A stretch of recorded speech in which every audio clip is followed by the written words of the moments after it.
So this morning we're going to do some half guard passing from the top and a little bit of leg lock entries from the top. How many people know the triple threat series from bottom half guard? Triple threat, bottom half guard. The triple threat series from bottom half guard. Anyone? Triple threat. No one. Okay, I'm just going to show it quick. I don't think we're going to drill it, but you need a bit of context to understand what's going on, what the person at the bottom is trying to accomplish before you kind of know what you're doing from the top. So I'm just going to show it. So the triple threat series is a nice kind of intro to bottom half guard, and it shows us a lot about dilemmas. So it's a classic three-part dilemma, trilemma. It's like a little dilemma machine. So it's a good one to know. Okay, so starting from half guard bottom, I'm going to get the underhook here, like this, right? Now, from his perspective, if he does nothing and posts his hand to the mat, I'm going to take the back, right? So I suck my elbow in, I'm up on the back. Okay. So, because of this, he has to whizzer. So I put this as kind of the first part of the dilemma. He has to make a whizzer here, because now I can pick the back. But when he whizzers, it's like a table where you take out one of the legs and it falls. So as soon as he whizzers here, he loses base on this side. Right? So if I scoop under and I roll it. Okay? So now he has two problems. If he whizzers me, I roll him. If he doesn't whizzer me, I take his back. So a lot of times what will happen is I'll try to roll him here and he'll keep the whizzer, but he kind of resists the other way. When this happens, I can pass my hand to here, grab the foot, come up, and take him down. So here's this three-part dilemma. So I get the underhook, no whizzer, I take the back, he whizzers, I roll him. If he resists, I can take him and tackle him this way, pulling the knee in, right? So we create the situation where we kind of work with these dilemmas, okay? So it's kind of like half guard 101. We call it the triple threat. Okay, so that whole series is basically all about underhooks. If he has an underhook, this is where it all starts with the underhook. So underhooks are really important. Maybe it seems obvious for people who are more experienced. For me, it took me actually a fair amount of time to realize that underhooks are of paramount importance. You're always fighting for underhooks. So, you know, we have two positions here, a whizzer and an underhook. There's really no contest. The underhook is the superior position. If he has the underhook, it's just an immediate back take. So you always have to be thinking, what is the guy in these kinds of positions? What is he doing with the underhook? Super important. This is like the big battle is for the underhook in these positions. So just know that the guy on the bottom, if he's fighting this underhook, you're gonna, all of a sudden I find myself in this like dilemma, like, do I do nothing? Do I put my hand out? It's all downhill, right? So I wanna prevent that. So the first thing we're going to look at is just sort of basic underhook prevention. And the most important thing here is awareness. You have to know that he's probably fighting this underhook, right? So if you don't know that, everything's gonna be downhill from there, okay? So knowing this, we're just gonna do a little game where he comes up and he goes for this and I repummel, grab the shoulder, and I flatten him out. So just get in the habit of when you see this here, there's different ways you can repummel, just play with it. You can kind of lead with your hand, sort of wax on, wax off style. You can lead with your elbow, so elbow in, here. But always be looking for strategies for repummeling and getting this underhook, okay? So we're just gonna start with that, half guard. He's got one of my legs strapped. I'm just gonna start on my knees here for this. He's just gonna start to come up and try and fight for this underhook, and I'm gonna repummel. We're not gonna get into sort of repummeling games at the moment, but just like a once-off awareness here. And here I'm out of that danger. That whole triple threat series, it's not gonna happen here because I've got this underhook. It's really helpful to go to the shoulder, and then you can do a bit of finesse with a bit of crossface here. But the main thing here is just that pummeling for the underhook to start, okay? Let's give it a try. So if you're taking notes, mental notes, just two things right away. This triple threat series, you should know it. It's basic, but you should know it. And you should have a good concept about underhooks and pummeling for underhooks. I see a lot of people who are sort of struggling with kind of which way is an underhook. Like where does it go here? It's always my arm under his arm. So this is an underhook here. Call this a whizzer. So underhook is always through this spot. And one way to think about it, I mean, a lot of times when you're rolling, you're like, shit, where does my arm go? Just remember that if my arms are out here, it's an easy back take, right? If my arm's here and he tries to take my back, it's just not there. So as soon as this arm disappears, it's an easy back take. So all sorts of strategies in jiu-jitsu stem from this. So he does an arm drag on this arm of some sort. He gets a back take, and the reason is because my arm isn't there anymore. Sort of obvious, but you just always have to remember that this arm is sort of back take prevention, among other things. Okay, so we look at the situation where he sits up, and we sort of have this awareness about pummeling. It's helpful to grab the shoulder, and the more I can make his head look that way, the better off I am. Now, if he gets sort of a light underhook here, the number one thing here is prevention. You cannot accept bad positions. It's really easy, especially if you have someone good, where they get this and you're like kind of struggling, you're like, I just can't get out of here. Okay, I'm gonna let him have this and I'm gonna try something else. Maybe I'm just gonna leave this and maybe I'll try to get knee cut, right? And it's just all downhill. You cannot accept bad positions. It's super important that if you find yourself in a bad position, you don't sort of let it go and then move on. It's really easy psychologically, right? So if we're just playing around and I get Thomas in some bad position and he's like, he can't get out of this grip, say, for example, it's just an example. It's really easy for him psychologically to think, okay, I can't get out of this, I'm gonna do something else. You just simply can't let that happen. It happens in grip fighting all the time. So we're grip fighting, he gets a grip on me, and I'm like, trying to get it out, I'm like, I can't get this grip out. Okay, I'm gonna let this grip stay because I can't break it. I'm gonna do something else. It's all downhill. You have to address bad positions as soon as they happen, okay? So he gets this underhook here, I'm gonna have to deal with it. So don't accept it. So the first way we're gonna look at dealing with this is just sort of a simple cranking crossface. So I'm gonna put my hand on his shoulder and I'm gonna do that same crossface but in the other direction. So hand on the shoulder, forearm in, I'm just gonna kind of smash him out. So if he tries to recover this, it's really hard. And now I can start to look to repummel and front and back out. It's like a stage 2 defense. So the first one we saw was just a simple, I get in there. The second one is, okay, now I have a bit of a problem. So forearm here, I'm just gonna crank him out. Always maintain good posture with your back. Put him down to the mat. And now I can start to repummel through to this position. Okay, let's give it a try. So we're gonna do a quick sort of stage 3 underhook defense. So again, half guard, first one, easy pummel. Second one, okay, I have to like turn up the volume a little bit, flatten him out. I always wanna get his shoulders flat. So after you repummel, this grip is really handy for bringing it in and bringing his shoulder to the mat and then cross facing. So it's not enough to just sort of come in here, repummel, and then he's on the side. So I want to always be cranking him down to the mat and flattening him out. Now, sometimes people get really tight in this, like their head's tight, you can't get in. This is a real problem. But again, you have to address this problem. You can't just sort of say, okay, he's got a really good grip, I'm gonna do something else. You have to deal with it. So when he's here, you have to just be a little bit mean. There are times in jiu-jitsu, you have to be mean, and especially when someone's really persistent with this, you have to be like, look, I'm just gonna be a little bit mean. So I'm gonna bring my hand into the top of his head, I'm just gonna force his head down to the mat, and then pummel through. So for me, this is a situation where I always try to be nice in jiu-jitsu until I can't, and then I'm willing to be a little bit not nice. So this is a situation where he's really aggressive, I'm about to get swept, I'm like, look, I have to deal with this, I'm just gonna get my hand in here and just crank his head down to the mat as hard as I can, pin his head to the mat, repummel, and then I'm in. Of course, don't be mean to your training partners, but just know that when this happens and they're really tight, your choices are deal with this or you're about to get swept. When you get swept here, you're in deep water and it's a long recovery time. So when he's here, get your arm in there and just push his head down, flatten him out. Always keep this good posture. If you ever see Gunnar Nelson, he always has this beautiful posture. So there's a big difference between me being here kind of bent over and me being like this. It's a little difference in my back. Here and here. You almost exaggerate. Like, so here, I've got a lot of trouble. Here, I feel pretty strong. My back is kind of locked out. Chest forward, crank him down to the mat, repummel, use this grip to flatten him out, and then we're in a good position.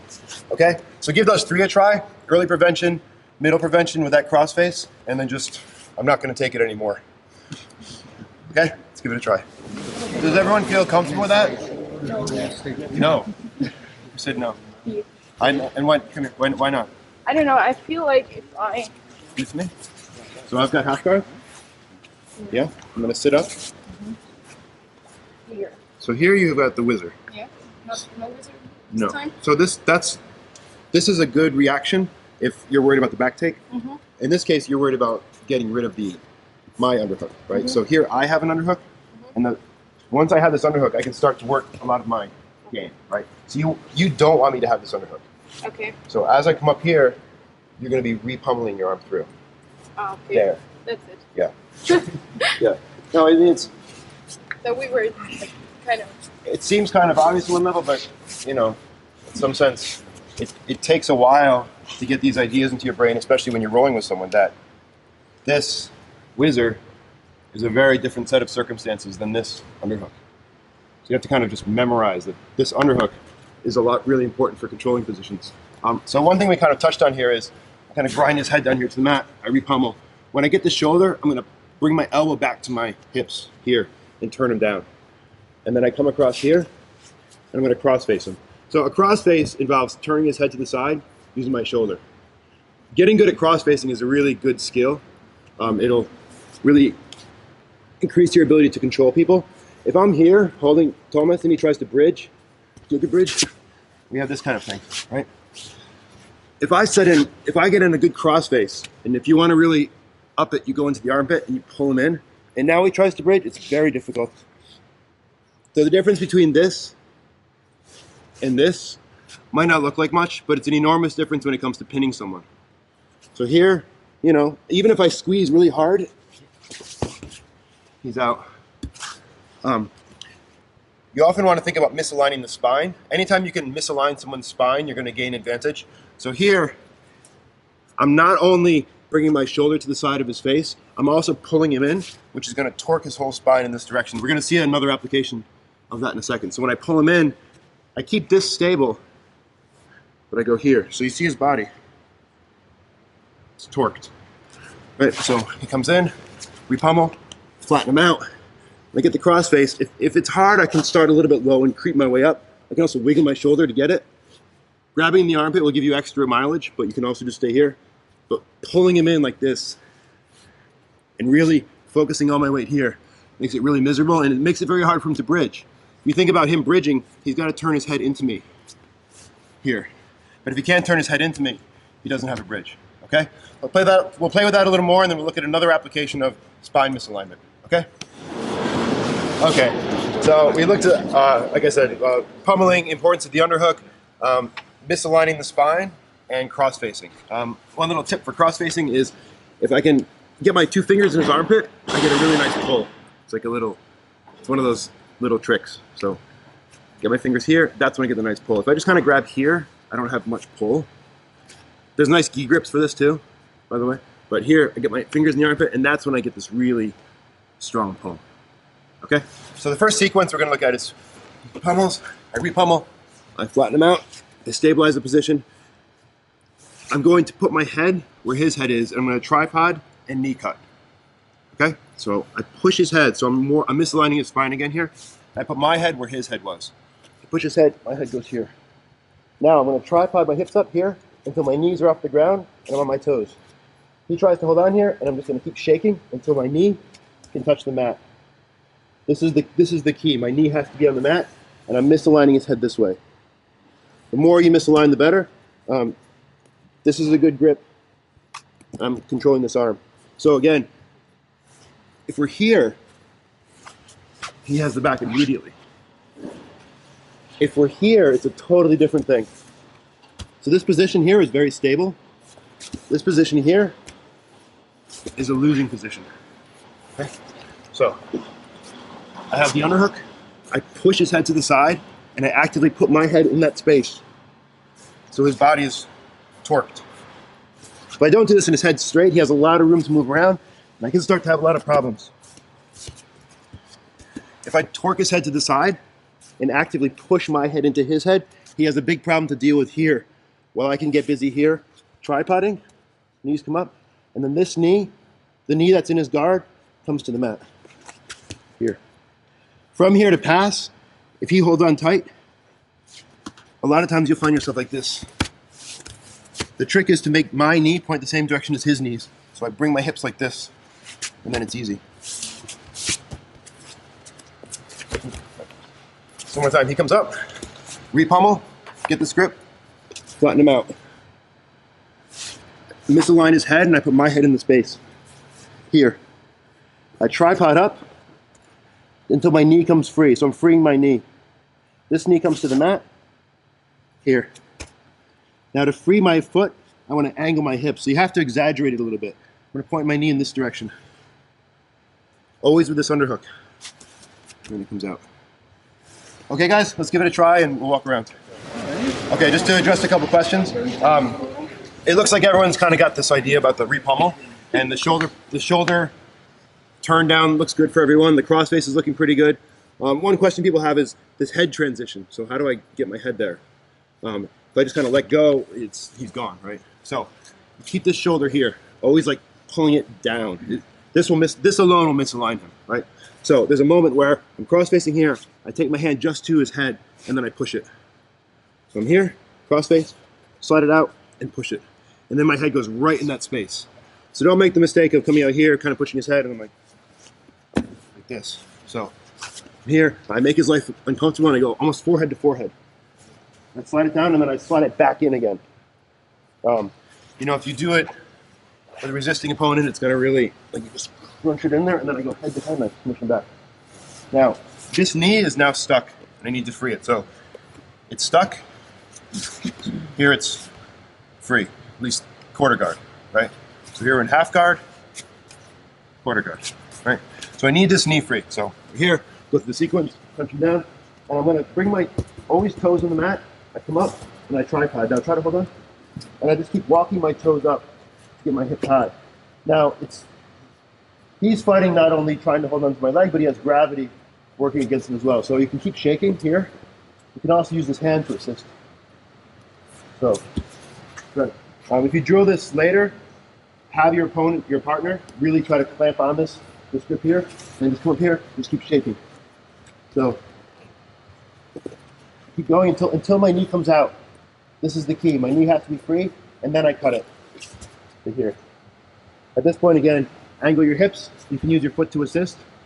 Here, be a little bit careful there, so you can get rolled. To be cautious and aware. If you want to use this foot, make sure you kind of are low enough that your center of gravity is not going to get you rolled. From here, I start kicking, and you get rolled. So, angle your knee and pass. So try that a little more, and then we're going to move on to a couple scenarios. Okay? Yeah. Okay. Again, key concepts: the underhook, flattening him out, cross-facing him, spine misalignment. These are some of the key concepts here. Okay, so we go through the sequence here. Tripod, I shake, shake, shake, I get my knee. And sometimes people just hold on like hell because they know that as soon as I'm past, they've lost their guard. So some people just obstinately hold on here. No matter how much you kick and angle your knee, you're just stuck. It's really annoying. So what we're gonna do is we're gonna keep our head here. I'm gonna bring this knee up, and I'm gonna take this knee to this side, walking his hips over, okay? So we're here, and I'm like, okay, you're not letting go of this. So I bring my foot, and I just walk his hips over here to this, so this knee hits the mat. So again, we're here, he's holding on like crazy. I come up, and as low as possible, and just cut this across and walk his hips. He's gonna continue holding on here, and we're gonna use the crossface in a different way now. So I'm gonna take this arm out and bring it under his head. And you see the crossface set up. I'm gonna walk my body out this way as I angle my hips. So I keep my hips low, and I start to look in this direction until this hits the mat. Once this hits the mat, I swim it back in. It's a very small but very effective way to break through there. So here, tripod, I cut, he's holding on. This knee goes to the other side, so I just walk it across to here. So I'm still stuck, but now I'm in mount position. So this hand at the underhook, I'm going to take it out and bring it under his head, and I'm going to look for my shoulder to find his jaw. You have to kind of bring it in. I'm going to bring my whole body out this way. So the problem is I want to free this foot. And you're going to find it can be very difficult. It's really stuck. So when I bring my body out this way and I start to look this way, and I turn my hips just enough, it just pops right out. It's very hard for him to hold. You don't really want to hold this because it's just going to... And what's happening is here, we're using the crossface and spine misalignment to twist his body. So his body's getting twisted in such a way that's like opposite directions, and he really has to just let the foot go or it really hurts. So one more time. I have this position here. I use the head to misalign. I tripod up. My knee comes free. I cut it. He holds on, like I just can't get it out. So I cut this knee to the other side. You're gonna walk his hips. Bring this foot back in. Use your hand to stabilize the position. I take this arm out. There's a little bit of a battle here to get the cross face. He won't want to let me have it. So sometimes you have to just like come under the head and just punch it in. But once you get it, bring your shoulder in and bring your body weight up this way. Don't make the mistake of coming up here. Keep your hips low. Like I can actually just splay my hips out. And you want this pivoting action. It's a windshield wiper action. So my foot goes like this. So you're pivoting off your knee. Okay, guys, let's give it a try. Okay, so some people had just a few questions. So here, I don't want him to have the underhook, right? We discussed that. It's really bad, right? Here, why can I let him have the underhook? Well, the reason is I've now moved so that my knee essentially functions, you put it very well, it functions as the underhook. So here, so if he tries to take my back here, there's not a back take. So here, we have a back take, among other things. Here, that problem doesn't exist, so I'm in more of a mount position. Regarding that twist to free the foot, misalign the head, walk it over. So again, here, so you're worried about the underhook before, but now I can afford to take it out long enough because I have this knee here. So I want to come under here, and I want all my weight right there. As much of my body weight as I can, right there. So his legs are this way, and his head goes this way. So twisting his spine. Sometimes you have to start a bit low and kind of work your shoulder in, like this. So kind of massage his chin. So you can't necessarily just go like this. You can kind of work it up here, and then all the pressure goes there. It's really heavy when you do it right. It's just a little kind of finesse. And then I want to come out this way. My hips stay low, and I'm looking for this foot here to just pop free. It helps if you point your toes. So if I keep my toes curled, I'm still stuck. Once I point my toes, that's when it comes out. Okay, so just give that twisting mechanics a try, and then we'll move on. So just a couple things. Some people are still having trouble with this twisting mechanics. It's worth investing a little bit of time in this. It's a small little thing, but it teaches you a lot about body misalignment and freeing limbs. So pointing your toes really helps. Some people are really strong here and they just clamp in. So, before we looked at, in this position here, putting fingers in the armpit and pulling in. We can do the same thing here. So when I come under here, I massage, I get up under his chin, and you have to kind of use your shoulder to work it. You're not going to get it the first time, right? You're not just going to go, boom. You have to kind of work it up. And you're not only turning him, but you're just tightening everything up. If he's really tight, you can use that same fingers in the armpit trick and go here as well. If he's still holding on, there's two things you can do. One is make him suffer, right? So he's just not letting go of this stupid thing. You just make him suffer. Like you bring your hips in, you just crush him out. And you kind of make him pay for his obstinance. Right? It's totally legitimate. Because he should let go. So if he does, it's going to be very hard for him to move in these positions. You just crush him out. The other thing you can do is, you can, with caution, if I come out a little bit, I can bring this foot in and start to just flatten him out here. So you can use that foot. Be a little bit cautious with this because you get someone who's really big and explosive, they can kind of throw you. But if you're really crushing him out and he's just not moving, and you're using the fingers in the armpit trick, misaligning his spine, he's just not moving, you can afford to just windshield wiper in and just hop in. Okay? So give that a try and then we'll go on to some leg lock entries from there. So there's a lot more to be said about these positions, but this is kind of the key takeaways are this pummeling for underhooks, using misalignment to flatten them out, cross-facing in all directions, this two-finger trick, and then pulling them in for extra, and then kind of knee cut principles, okay? So sometimes you get this Z-guard thing. There's a lot to be said about Z-guard. Just look at one quick way to deal with this, right? So instead of trying to underhook, he just gives me this shield, like I can't get in. First thing to be said is if you really don't like this, just try to retreat, right? So don't think that just because someone throws up this knee shield, you have to kind of play this, because this can be a very dangerous game. So always remember, you can just flee the scene, run away, right? So it's important. Okay, so what we're going to do is we're going to step this leg up and pinch his knees here. This is like Leglocker's dream, right? I have his leg. So right, he's got knee shield for here. He's kind of playing this conservative, slightly defensive game. Step up to here. I'm gonna bring this foot a little bit forward and I'm just gonna sit on him. So this foot's still here.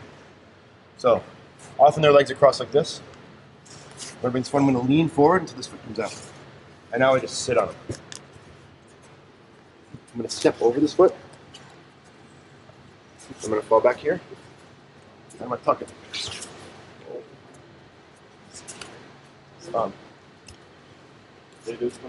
Yeah, I'll do it a bunch of times. I thought this was a Keenan Cornelius move, but actually I have this from John Danaher from a long time ago. So we're here, and I sit on him, this, controlling his foot. There's a lot of things that can happen here. Like if someone knows the game, they might start messing with his foot. It can get a bit messy. I have to keep it conservative, but once I bring my foot up and I start to connect my knee to my heel, it gets a little bit hard for him to mess with this foot. I'm going to lean forward enough that this comes out and sit on him. So I'm just full on sitting on him. I'm not like this. I'm just parking all my weight. Of course, be aware that he could try to climb my back, so stay forward. I'm going to look for this foot, which is under. If his feet are crossed the other way, there's other things that can happen that we can't get into now, but we're going to assume that his feet are crossed this way. Right? So I'm just stepping over this.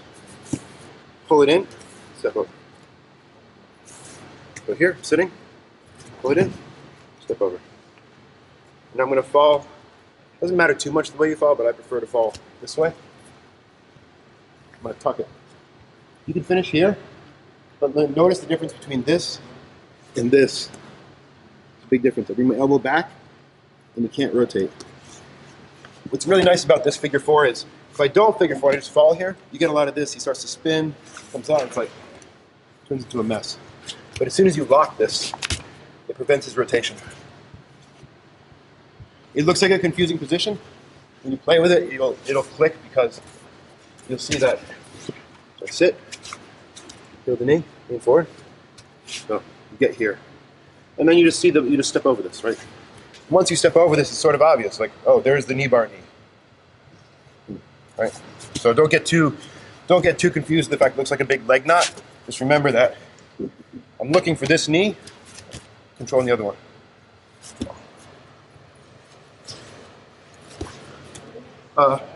Sorry, we only have a few minutes to try it, so give that last one a try. And I'm here for all the open mats if you want to go over it some more, okay? Let's give it a quick try. 45 seconds, okay. So key takeaways here. Key takeaways, never let them get the underhook. If they do get it, make their life very difficult. Don't accept it, don't accept bad positions. Shoulders on the mat and cross-facing, and this pulling in cross-facing. Freeing your knee. There's a big difference between this, where he's got a lot of control, and this, where I start to be in the driver's seat. Walking across, and this using this kind of cross-face to twist and free our foot. And then just really quickly looked at the knee shield, where I come up and I trap this, I step this up and I connect my heel to my knee. This connection is really important. It allows me to lean forward just enough where I can sit on him, grab it, suck it in. Good. I'm sorry we don't have more time to drill it, but everyone stick around for Prit's class, and thanks a lot, guys.